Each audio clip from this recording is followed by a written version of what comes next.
My wife said, "You don't match my lifestyle. Sometimes I'm embarrassed to introduce you." I replied, "Good to know." That weekend, she hosted a big family gathering, but when her father asked me to explain something she had been lying about for months, her fork slipped right out of her hand. I'm Daniel, 35, and 4 days ago my wife told me I was an embarrassment to her social status. What she didn't know was that I'd already discovered the web of lies she'd been telling her family about our finances, and I was about to expose everything in front of the people whose approval she valued most. I've been married to Melissa for 6 years. We met when we were both 29, got married quickly, maybe too quickly, and settled into what I thought was a decent life together.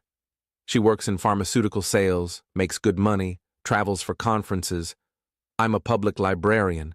I love my job, love working with the community, love connecting people with books and resources. The pay isn't great, but it's stable and meaningful work. Melissa's family is wealthy. Not billionaire wealthy, but comfortable. Her father owns a chain of dental practices. Her mother comes from old money. They've always been polite to me, but there's been this underlying current of disappointment that Melissa didn't marry a doctor or lawyer or someone more suitable for their circles. About 8 months ago, Melissa started acting differently. She'd make comments about my job, my clothes, my car. "Don't you want more than this? Aren't you embarrassed driving that 15-year-old Honda? My colleagues' husbands all have real careers."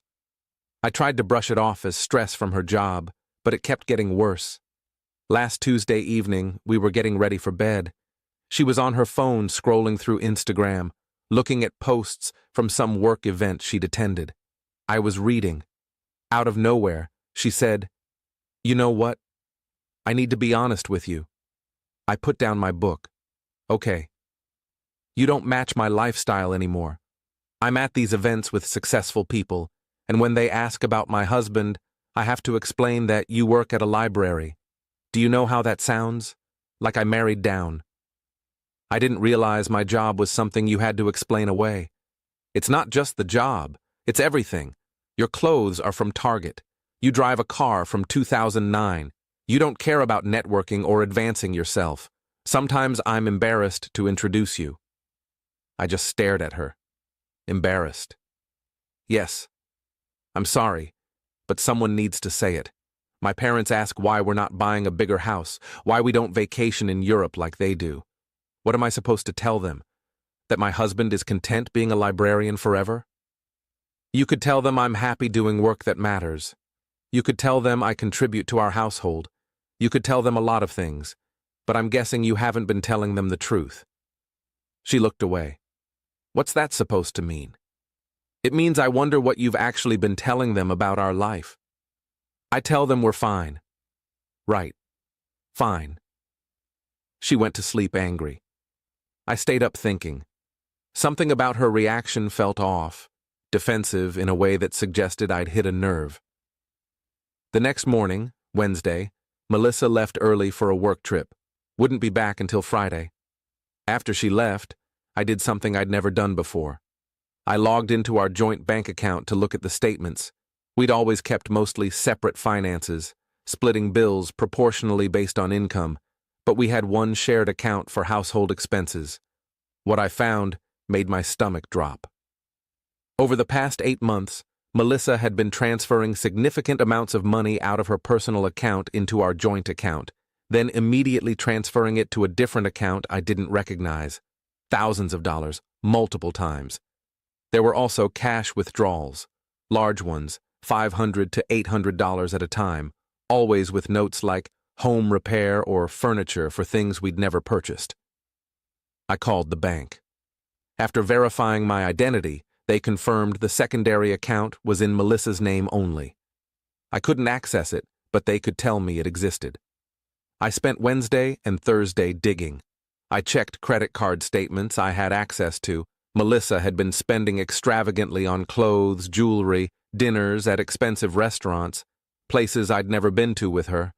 I found receipts in her office drawer for a designer handbag that cost $3,000, for shoes that cost $800, for spa treatments and salon appointments that totaled hundreds monthly. Then I found something else. A folder in her desk labeled Financial Planning. Inside were printed spreadsheets showing our combined income and assets, except the numbers were completely fabricated. She'd created documents showing that I made $95,000 annually instead of my actual $52,000, that we had $180,000 in savings instead of the actual $23,000 in our accounts, that we owned investment properties we definitely didn't own. At the bottom of one page, in her handwriting, for Mom and Dad review. She'd been lying to her parents about our financial situation, pretending we were wealthier than we were, and based on the fake income attributed to me, she'd been inflating my salary to make it seem like I wasn't as much of a disappointment as she actually thought I was. Friday evening, Melissa came home from her trip. I didn't mention what I'd found. I was calm, almost eerily calm. She asked what I'd been up to. I said, not much. She seemed relieved I wasn't bringing up Tuesday's conversation. Saturday morning, she reminded me that her family was coming over for dinner that night. Her parents, her brother and his wife, her aunt and uncle. Big family gathering she'd been planning for weeks. Please try to make a good impression, she said. Wear the nice shirt I bought you, and maybe let me do most of the talking. Sure, I said. Whatever you want. I spent Saturday afternoon helping her prepare, setting the table, arranging flowers, all while knowing what was coming. Around 5 p.m., her family started arriving. Her father Tom, her mother Patricia, her brother Mark, with his wife Jennifer, her aunt Susan, and Uncle Robert. Everyone was polite, friendly. Patricia complimented the house, asked how we were doing. Tom talked about golf. Mark bragged about his new promotion. Normal family gathering stuff, except I could feel Melissa's tension. She kept glancing at me like she was worried I'd say something embarrassing. We sat down for dinner around 6:30. Melissa had made her signature roasted chicken. There was wine, good conversation. About halfway through the meal, Tom turned to me. Daniel, Melissa mentioned you've been doing some consulting work on the side. How's that going? I looked at Melissa. Her fork stopped moving. Consulting work? Yes, the library consulting. She said you've been advising other libraries on their digital systems. Said it's been quite lucrative. Melissa's face went pale. Dad, maybe we shouldn't talk about work at dinner. I'm just curious, Tom continued. Melissa showed us some projections last month about your combined income, and it was impressive. She said you were making almost 6 figures with your base salary plus consulting. That's wonderful. We worried about the library job initially, but it sounds like you've really built something. The table went quiet. Everyone was looking at me. Melissa's hand was shaking slightly as she picked up her wine glass. I don't do consulting, I said calmly. I work at the library. That's it. I make $52,000 a year. No side work, no consulting contracts, just my regular librarian salary. Patricia looked confused, but Melissa said, Melissa has been lying to you. I pulled out my phone, opened the photos I'd taken of the fake financial documents. She created fake spreadsheets showing that I make $95,000 annually. She's been inflating our income, inventing assets we don't have, and presenting a completely false picture of our financial situation. Melissa's fork slipped out of her hand and clattered onto her plate. Daniel, what are you doing? I'm telling your family the truth, because apparently you've been embarrassed by the reality of being married to a librarian, so you invented a better version to show them. Tom reached for my phone. I handed it to him. He scrolled through the photos, the fake spreadsheets, the real bank statements I'd photographed showing our actual modest savings, the receipts for Melissa's excessive spending.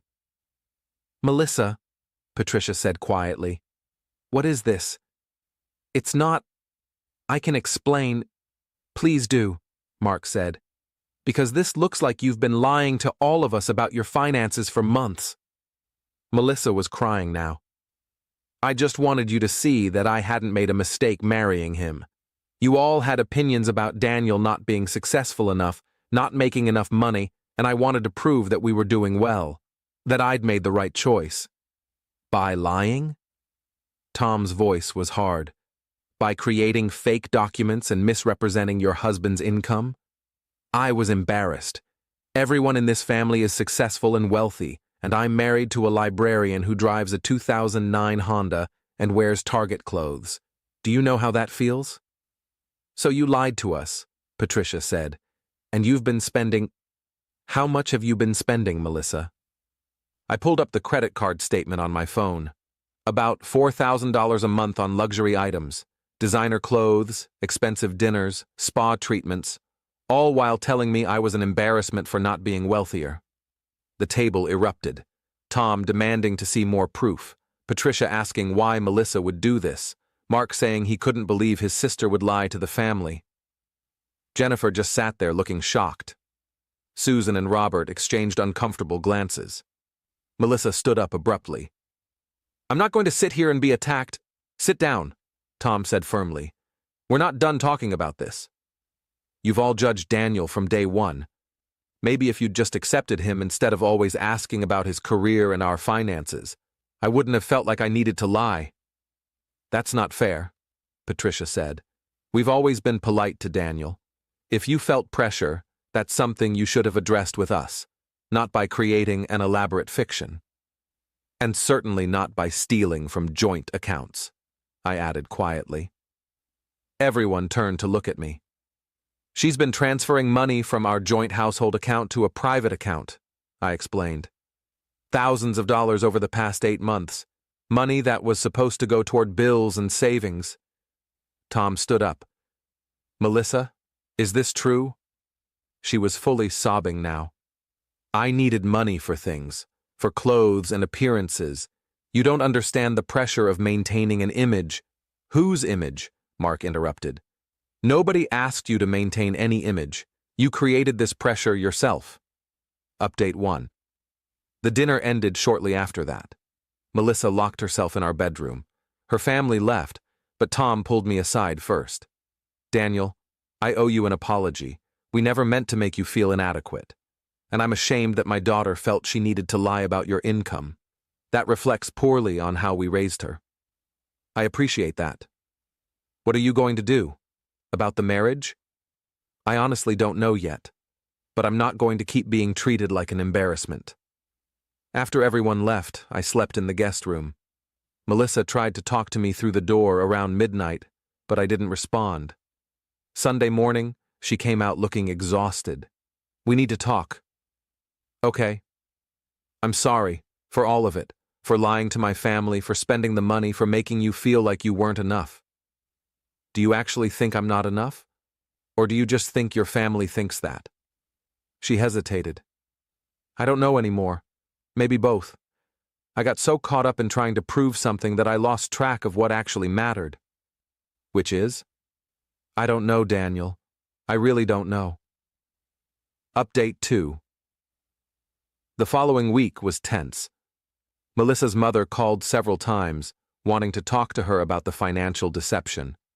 Her father apparently insisted that Melissa see a therapist to address what he called compulsive lying and status anxiety. Tom also called me directly on Tuesday. Daniel, I talked to a lawyer friend. If Melissa has been taking money from joint accounts without your knowledge for personal use, that could be considered financial misconduct. You'd have grounds for divorce if you wanted to pursue it. I'm not there yet, but thank you. I mean it when I say we never intended to make you feel less than. You're a good man. You contribute to society in meaningful ways. If Melissa can't see that, the problem is with her, not you. Thursday evening, Melissa came home with brochures for couples counseling. I made some calls. I found 3 therapists who specialize in financial stress and communication. Will you at least try this with me? Why? So you can learn how to be less embarrassed by me? So I can learn why I felt I needed to impress people more than I needed to be honest with my husband. That answer surprised me enough that I agreed to try 1 session. Update 3. The first therapy session was rough. The therapist, Dr. Marion, asked direct questions about our relationship dynamic. Melissa admitted she'd felt pressure from her family to maintain a certain lifestyle, but also admitted that much of that pressure was self-imposed. "They never told me I married wrong," she said. "But I saw my brother with his lawyer wife, my cousins with their doctor husbands, and I felt like I was the disappointment, the one who married the librarian." "Why is librarian an insult to you?" Dr. Marion asked. "It's not an insult, it's just not impressive." "To whom?" "To people who matter." "Like?" Melissa couldn't answer. Over the next few weeks, more came out. Melissa had been dealing with anxiety about her career, worried that she'd peaked and wouldn't advance further. She'd been comparing herself constantly to colleagues and family members. The expensive purchases were her way of feeling successful, of looking the part even if she didn't feel it internally. "But why lie about Daniel's income specifically?" Dr. Marion asked during our third session. "Because if he was successful too, then our life together looked like a success. If he was just a librarian making $52,000, then what did that say about my choices?" "It said you married someone you loved who does meaningful work," I interjected. "But apparently, that wasn't enough for you." We're still in therapy.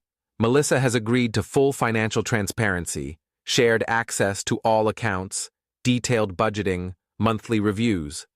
She's also started therapy individually to address the underlying anxiety and image issues. Her family has been supportive but distant. Patricia told Melissa she was disappointed by the deception and needed time. Tom checks in with me regularly, which is oddly touching. Final update. It's been 3 months since that dinner party. Melissa and I are still together, still in therapy, still working through things. I'm not sure if we'll make it long term. Some days are better than others. She's cut her spending dramatically. No more designer purchases. No more expensive dinners she can't afford. She sold some of the items she bought during her spending spree and returned the money to our joint account. The biggest change is that she's been honest with her family. She told them the real numbers, apologized for the deception, and asked them to stop asking about our finances altogether. Tom actually respected that, said it was none of their business anyway. Melissa still struggles with feeling less than sometimes.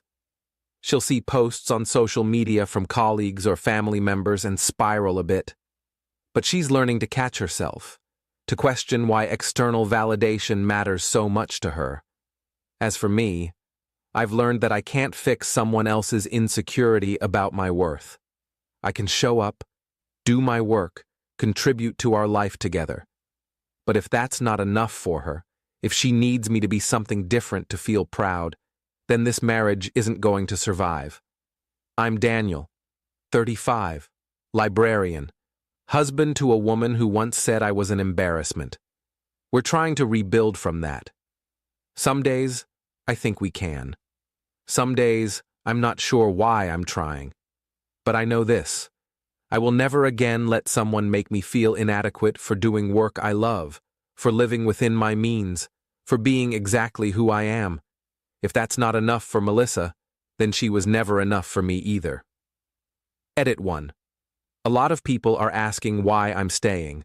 Honest answer, I don't know if I am long-term. We're trying therapy and seeing if the person she's becoming through this process is someone I can trust and respect again. If not, I'll leave. But I wanted to at least try before walking away from 6 years. Edit 2. Yes, I talked to a lawyer early on to understand my options. I have documentation of everything in case I need it. I'm not naive about protecting myself. Edit 3. The library job is great, actually. I got a small promotion last month and I'm working on a digital literacy program for seniors in our community. It's rewarding work and I'm proud of it. Anyone who thinks that's not enough can find someone else to impress.